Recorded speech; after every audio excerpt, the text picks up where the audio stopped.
बिस्मिल्लाहिर्रहमानिर्रहीम। मेरा आज का मौजू बहुत ज़्यादा दिलचस्प है और काबिल फहम भी है कि पाकिस्तान में हर शख्स को उम्मीद का सफ़ीर होना चाहिए। दूसरे को तसल्ली देनी चाहिए, हिम्मत देनी चाहिए, हौसला देना चाहिए, होप देनी चाहिए। मेरा एक दोस्त है जो 10-12 साल से यूरोप में रह रहा है और मुझे वो ये बताता है कि यहाँ के लोगों में की तरबियत में ये बात शामिल है कि उम्मीद को फैलाते हैं और मायूसी को खत्म करते हैं, और उनकी गुफ्तगू में ऐसे सवालात नहीं होते कि जिससे दूसरे बंदे की दिल आजारी हो और अगला बंदा परेशान हो।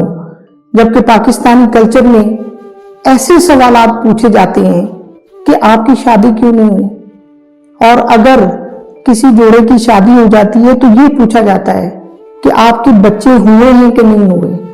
तो लिहाजा इसमें भी तौहीन का एलिमेंट आ जाता है, इसमें इंसल्ट का एलिमेंट आ जाता है।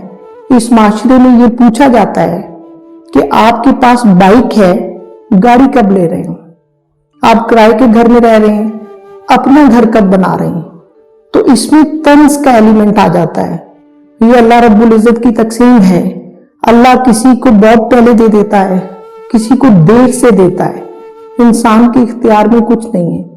और अगर यहाँ पाकिस्तान के माशरे में कोई किसी का स्पेशल चाइल्ड देख ले तो पेरेंट्स से पूछा जाता है कि ये पैदा होते ही ऐसा है, ये खाता है कि नहीं, ठोस खाता है कि नहीं खाता, ये चलता है कि नहीं चलता। और इस माशरे में इस तरह की सवालात चस्के ले लेके पूछे जाते हैं कि आपका बच्चा बेरोजगार क्यों है, रोजगार पर क्यों नहीं जाता, कोई काम क्यों नहीं करता। हाँ, अगर उसकी टैलेंट, एजुकेशन और सलाहियत के मुताबिक उसके लिए कोई रोजगार है तो आप उसकी जरूर मदद करें।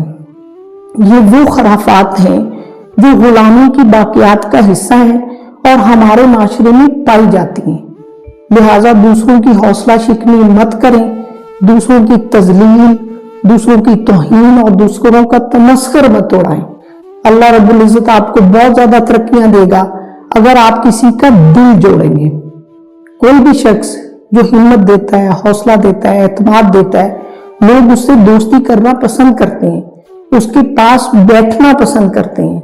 लिहाजा आपने एक काम करना है, to spread hope, to generate hope, to induce hope और टू प्रोड्यूस होप।